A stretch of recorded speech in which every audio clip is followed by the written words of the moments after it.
The Pamir Highway is located in Central Asia, a region in the world with a lot of poverty, corruption, crazy dictators and criminality. And still, this was one of our favorite journeys and it has a special place in our heart and we love to look back at it. Hey guys, I'm Julia, this is Sven, and this crazy dude over here is Felix. And before we got him, some years ago, Sven and I did a trip all around the world to, I think, more than 50 countries or something like that.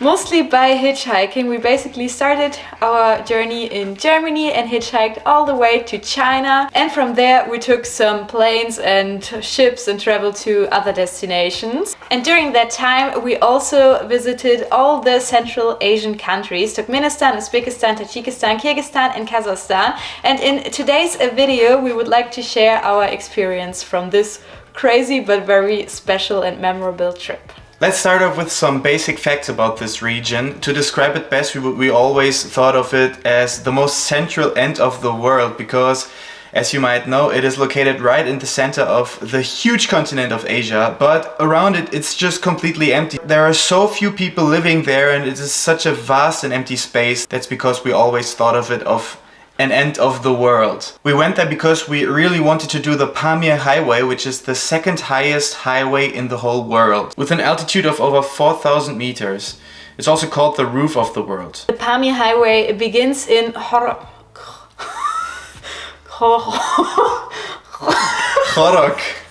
Exactly, which is located in Tajikistan and ends in Osh, an easier name, in Kyrgyzstan. I'm so bad at pronunciation. But before we went to this starting point, we had to get a permission first. So basically we started our way from Turkmenistan to Uzbekistan, then to Tajikistan, where the Pamir Highway begins. There's a separate video about our crazy time in Turkmenistan, in case you want to watch this. Uzbekistan was super nice. It's one of the well-developed countries of Central Asia and you can visit many sites there. And Tajikistan is a bit different. To do the Pamir Highway, every traveler needs a permission, which is called the GBAO permit, to enter this region. So both of us grew up in Germany, so we thought we would just go to the place where you can apply for this permission and pay a little bit and then get the permission a few days later, but we were very wrong. They told us that it would work like that, but it just didn't. No, we waited for I think almost 2 weeks. Then our Tajikistan visa expired and we had to renew it and we still didn't get this permission. And one day we were just so desperate we started talking to a random dude in a cafe and he was like, "Did you bribe them or not?" And we were, "Do we have to?" And he was like, "Yes, of course, this is how things work here." So this was our first experience. And then he actually helped us to fix this problem. And guess what? 5 minutes later, we had this permit. At that point of time we were still in Dushanbe, that's the capital of Tajikistan. And during that time, Julia got food poisoning, like many other people in our hostel did.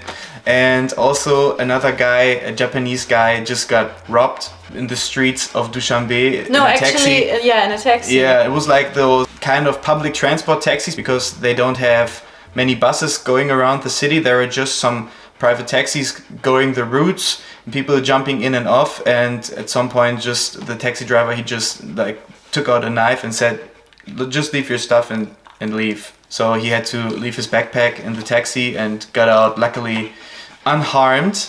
This guy and some other people we met at the hostel, we decided to go together onto the trip after the food poisoning. And yeah, that's what we did after we got the permit. So we drove in a shared van with some other people to Khorok, where we met a few more people and then decided to rent a car and also a driver, because back then, I don't know how it is nowadays, but back then it wasn't possible to just rent a car by ourselves. We had to rent the driver as well, and he would drive us all the way from the starting point of the Pamir Highway to the border of Kyrgyzstan. We were 5 people and it was, I think, 300 euros per person for a couple of days. It kind of depends how fast you go. For us, it was like 5 days. But we took the longer route, so there is one route that is more direct, going to the Kyrgyz border. We took the route going all the way down south along the Afghanistan border, which is called the Vakhan Valley, and I think it was very worth it because it was just beautiful and very, very picturesque. To describe this region best, just think of very, very, very beautiful nature. There were no paved streets, so we had to drive on dirt roads most of the time. Okay. Our driver was also a bit brave, I would say. He drove way too fast for the conditions there, but he said he does this all the time, so okay. We were, by the way, 4 Germans in the car and the Japanese guy that got robbed. The vegetation in this area can be described by high altitude desert with many, many rocks, many rivers, and also a lot of mountains. There's the Tian Shan mountain range not far away, and also the Hindu Kush mountains, the north from Afghanistan. It was just very, very, very spectacular. So you can think of a sort of Mars or moon landscape. Just amazing. I think it was one of the most beautiful regions we've been to. Because of the bad road conditions, we only managed to drive for, I think, around 100 kilometers per day, and we stopped so often. Our driver was pissed after a while because we wanted to take pictures, obviously. Everything just looked so nice. And after a full day of driving, we usually arrived in a cute town, not really a town, more like a very small village with a few houses, and one of them usually always had a sign on there saying homestay. So there are no hotels. You also have to say goodbye to running water or hot water or taking a shower or a toilet. Or even privacy, because we all slept together in one room. Every night we had to pay around like 8 euros per person, and for this small amount of money we would get like a sleeping spot and dinner and breakfast. So very, very cheap, but we all had to sleep kind of in the living room of a family on the floor without proper sleeping mattresses, and we couldn't take a shower for 5 days. But it's okay, because if everyone in the group is doing this, who cares? People don't really have heating in their houses. Most of the houses are built out of clay, and it can get very, very cold during winter, sometimes to around minus 30 degrees Celsius. This guy would like it. But the vegetation there is not that good, so there is not too much food to grow, not too many crops grow there, and not so many livestock does live there. So there are yaks, I think, and some goats, but that's pretty much it. So most of the food the people eat there or sell that to tourists or something like that, they get it shipped like once a week or something to all those small villages from the capital. So the people slaughter their animals once in a while, and because they don't have a fridge to cool the meat, they basically have to store it somewhere. In winter, I think it's not a problem. I don't really know how they do it in summer. Maybe they don't eat meat then. But when we were there, not the whole group was vegetarian, but we all decided together that we wouldn't eat meat during that trip, because we were a bit scared to get another food poisoning, because I got food poisoned from water earlier, because the water is also a bit tricky in that area. And kind of a fun story from that trip, one of the guys we were there with decided that he wouldn't eat anything from there because he had some stomach issues. And I think he also was a bit scared. Yeah, so he only ate Snickers during the entire trip. 5 days in a row. This is crazy.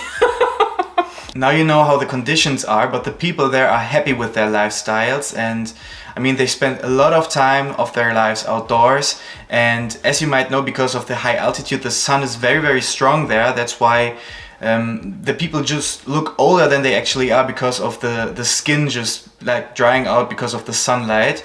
And because of all those harsh conditions, the life expectancy in this area is around 65 years. Visiting this area really made us realize that we should be more thankful for what we have here and should be happier with less, because you basically don't need much to be happy. After a few days we made it to a bigger city.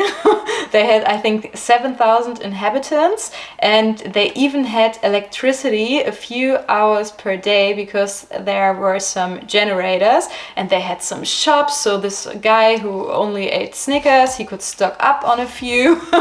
And we also did some shopping. We just went to a restaurant, kind of like which was located in a built-out ship container. But the whole area just looked a little bit, I don't know, depressing. For me, it was so hard to understand how people can actually live there, because the conditions are not easy. But due to the deliveries every once in a while, like he said earlier, that there is a transport coming once a week with global goods. They also have Coke there and Snickers.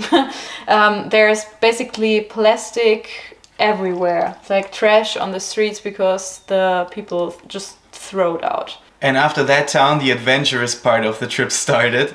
So we got to a checkpoint, the first checkpoint on the whole trip, where those local police guys checked if we have the permit we applied for earlier in the capital. Where we had so many problems with. So everyone gave their permits to the officers and they were all checked and everything was fine. But the two other German guys on our tour, they were kind of, I don't know, they were risky, a little bit risky.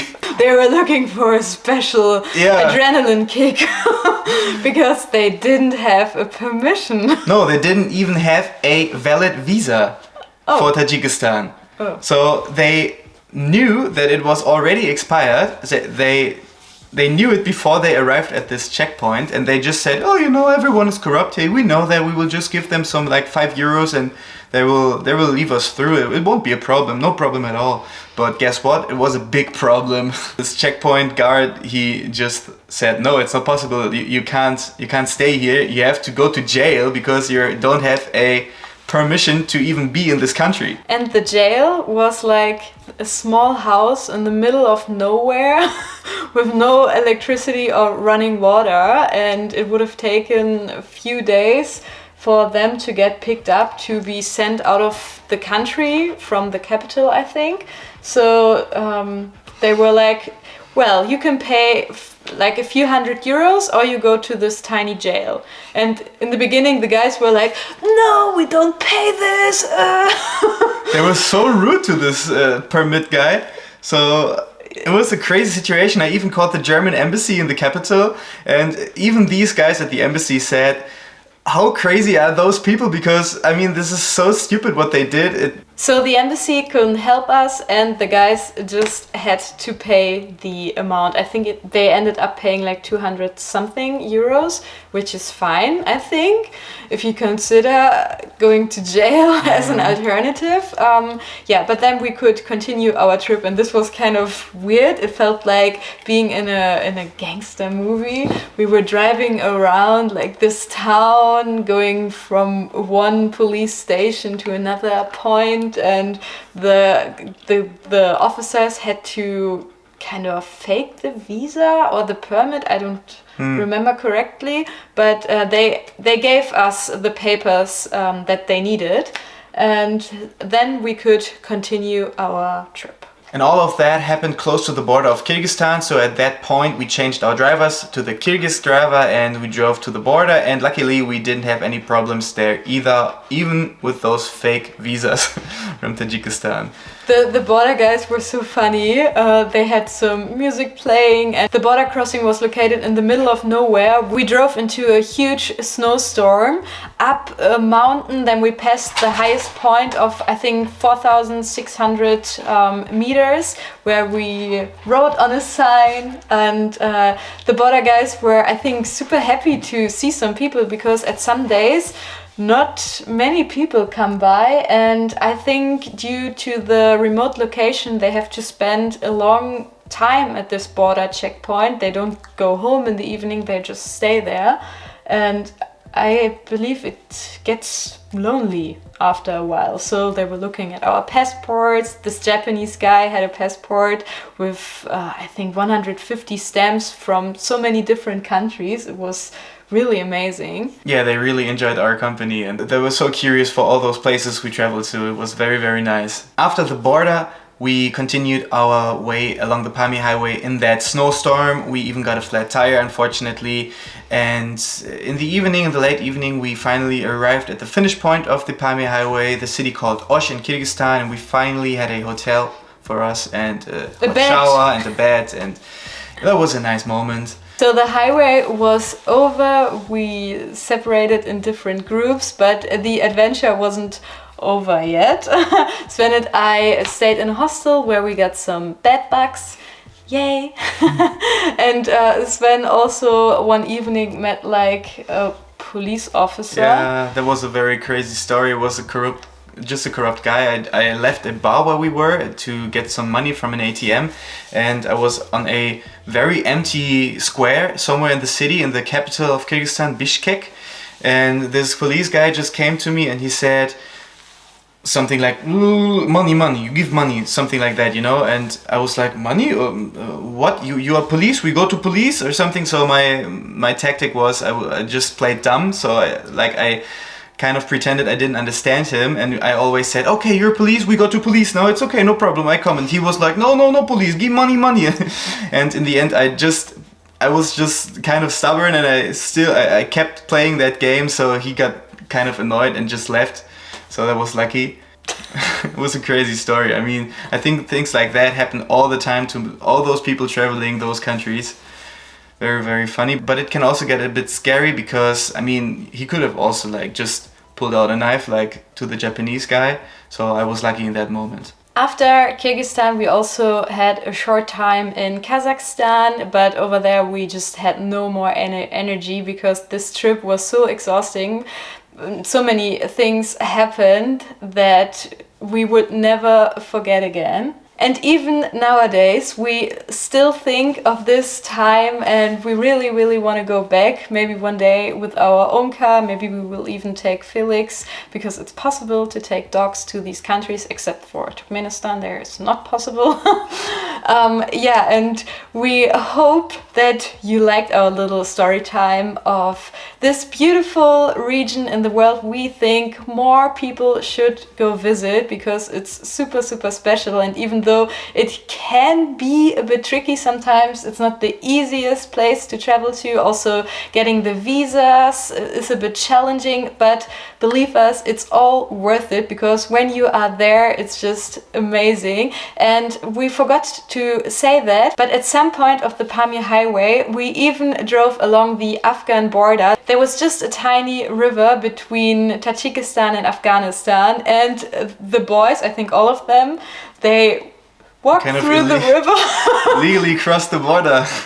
Yeah, so they have no stamp in their passport, but yeah, they also traveled to Afghanistan. I stayed on the other side. But yeah, we hope you liked this video. If you did, give it a thumb up, and we will see you again next week. Don't forget to subscribe. Don't forget it. Very important. So see you again next week. Okay. Ciao, ciao. Bye bye.